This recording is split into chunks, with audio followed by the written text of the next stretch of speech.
Akala ng karamihan, mas maraming pera sa bangko, mas yumayaman sila. Pero, alam mo ba ang pagtatabi ng sobrang pera sa bangko ay isa sa delikadong gagawin mo sa iyong pera. Lalo na kung gusto mong bumuo ng yaman.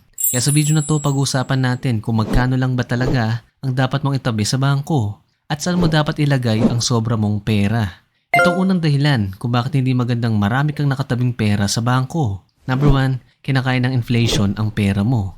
Sa mga di pamilyar, ang inflation ay yung pagbaba ng purchasing power ng pera mo over time. Dahil na rin sa pagtaas ng presyo ng mga bilihin at serbisyo. Kaya kung meron kang 100,000 pesos noong 2015 at nakatambak lang yan sa bangko mo or sa alkansya mo, tapos noong 2025, balak mo nang gamitin. Ang magiging equivalent value na lang niyan after 10 years ay around 74,000 pesos. Kaya mas mababa na ito. Para mas madali mong magets, ito yung example sa presyo ng Jollibee menu. I think taong 2000s to. Nakalagay dito sa Chicken Joy, 39 pesos.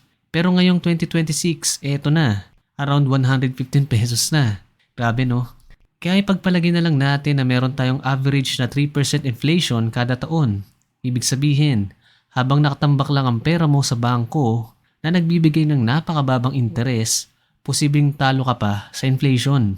Halimbawa, may 100,000 pesos ka sa isang traditional savings account na nagbibigay lang ng 0.0625% hanggang 0.10% interest kada taon.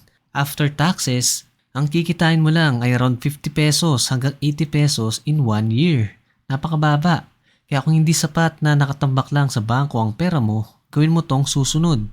Dapat magtrabaho din ang pera mo. Ang pera natin guys parang bench player sa basketball game. Kapag nakaupo lang sa bangko, buong laro, hindi siya makakascore at hindi rin makakatulong sa team. Ganon din sa cash. Malaga ang cash bilang emergency fund at safety net. Kapag may biglaang gastusin, may mahuhugot ka kaagad. Pero kung sobrang dami ng pera mo ang nakatambak lang sa bangko nang walang malinaw na purpose, may mga pagkakataon kang namimiss para mapalago ito. Sa basketball, hindi ka mananalo kung puro bench player lang ang meron ka. Kailangan mo rin ng mga starter na gumagawa ng puntos para manalo ang team. Ganun din sa pera. Bukod sa bench or cash, dapat meron kang starters or assets at investments na pwedeng magtrabaho para sa'yo habang nagpapatuloy ka sa araw-araw mong buhay. Halimbawa, may extra kang 300,000 pesos na hindi mo naman kakailanganin sa loob ng maraming taon. Imbes na nakatambak lang ito sa bangko, pwede mo itong ilagay sa mga investments na naiintindihan mo. Example, gets mo ang Pag-ibig MP2. Kung titingnan natin, ang naging average dividend rates nito ay around 7% sa nakarang 5 taon. Kaya posible na lumago pa ang pera mo habang hindi mo ito ginagalaw. Imbes na nakatambak lang sa isang savings account na mababa ang interest rate. Sa sample computation natin, around 120,000 pesos ang posibleng dividend earnings mo through compounded savings in 5 years. At kapag nire-invest mo ulit yan in the next 5 years, mas lalong lumalakas ang epekto ng compounding over time. Sa calculator na ginamit natin, posible itong umabot sa around 169,000 pesos. Take note, hindi ito guaranteed future dividend rates or returns pero you get the point. Yan ang kagandahan kapag nagtatrabaho ang pera mo. Hindi mo kailangan mag-overtime, hindi mo kailangan ma-stuck sa traffic, hindi mo kailangan magdagdag ng oras sa trabaho. Habang nagtatrabaho ka, may bahagi rin ng pera mo na nagtatrabaho para sa'yo. At hindi lang MP2 ang option.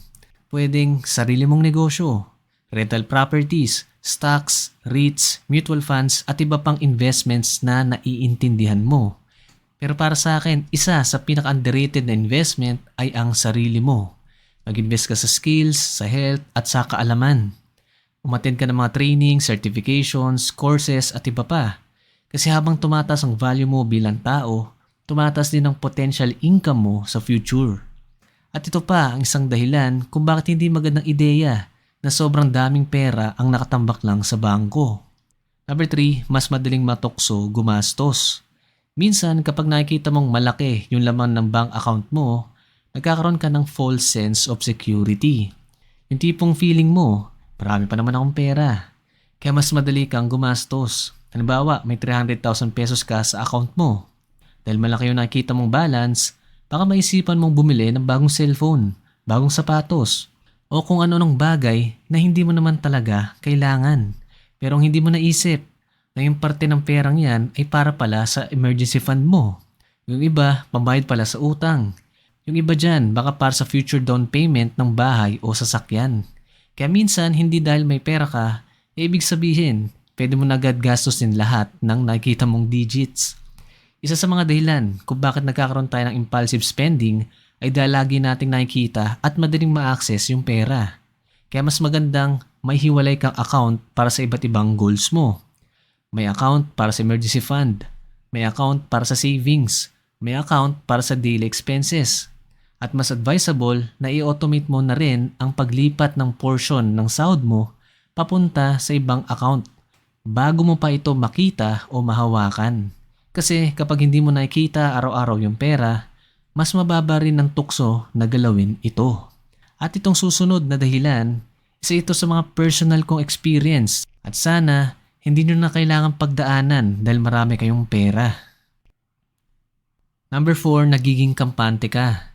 Ito yung isa sa mga na-experience ko. May panahon kasi na halos sabay-sabay gumana yung mga ginagawa ko.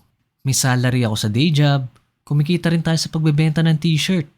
May income na rin ako sa YouTube at may Shopify store pa ako noon.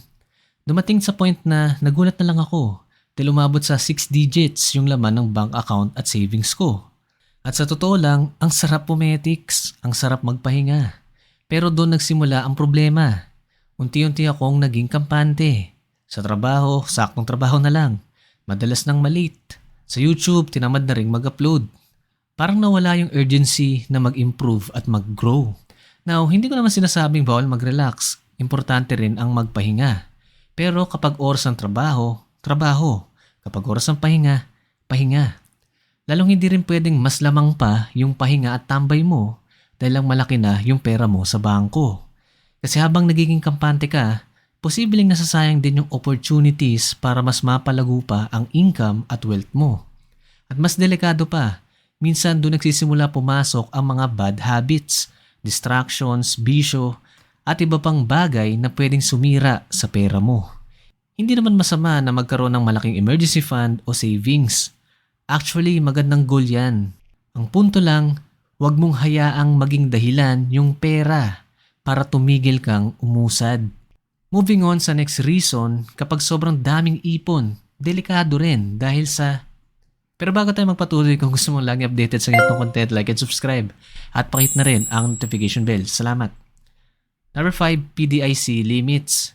Ito naman ay mas applicable para sa mga taong may malalaking ipon na umaabot na sa milyon. Malagang tanda ng PDIC o Philippine Deposit Insurance Corporation ay may insurance coverage na hanggang 1 million pesos per depositor per bank. Kaya kung sobra-sobra dito ang ipon mo, medyo meron kang risk. Although safe naman talaga ang mga bangko dahil mostly naman dyan ay insured at strictly regulated ng Bangko Sentral ng Pilipinas. Pero the safer way is i-distribute mo sa iba-ibang banks yung sobrang cash holdings mo. Lalo na kung hindi mo naman ito gagamitin para sa short-term goals mo. Para pasok ka pa rin sa insurance limits at hindi rin nakatambak lahat sa iisang lugar. Now, punta na tayo sa last part. Magkano lang ba talaga ang dapat itira sa bangko? Ang sagot, depende pa rin sa sitwasyon mo. Pero magandang starting point ay alamin muna kung magkano ang monthly expenses mo.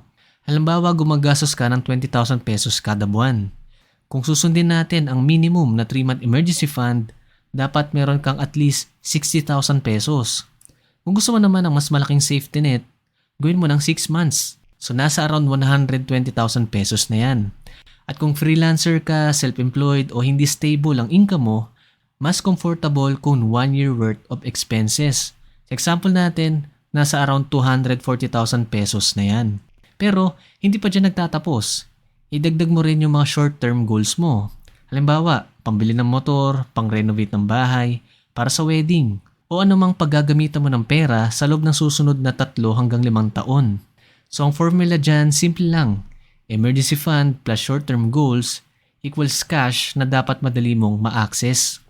Na for me, dapat nakalagay ang mga ito sa high interest savings account or digital bank like BPI Bangko Todo Savings na may 5% interest as of this recording. Pwede na sa Maribank, GoTime, Maya at iba pa. Para kahit papaano ay kumikita pa rin yan ng magandang interest habang nakatabi lang. Pero kung mas komportable ka sa traditional banks, wala rin namang problema dyan. Wala namang iisang tamang sagot dito. Ang importante, may sapat kang emergency fund, may pera ka para sa mga short-term goals mo, at hindi lahat ng pera mo ay nakatambak lang sa isang account na walang ginagawa. Dahil ang goal natin ay hindi lang mag-ipon ng pera, kundi gamitin ang pera para mas makatulong sa future mo sa pamamagitan ng pag-invest sa sarili, pagpapalago ng income, at pagbuo ng long-term wealth. At kung gusto mong subukan yung mga digital banks na nabanggit natin kanina, may mga details ako nilagay sa description kung gusto mong i-check. Optional lang to kung trip mo. Now, kung gusto mong malaman kung paano mag-invest kahit maliit pa ang sahod mo, panoorin mo na itong susunod na video sa iyong screen. Click mo na. Watch now.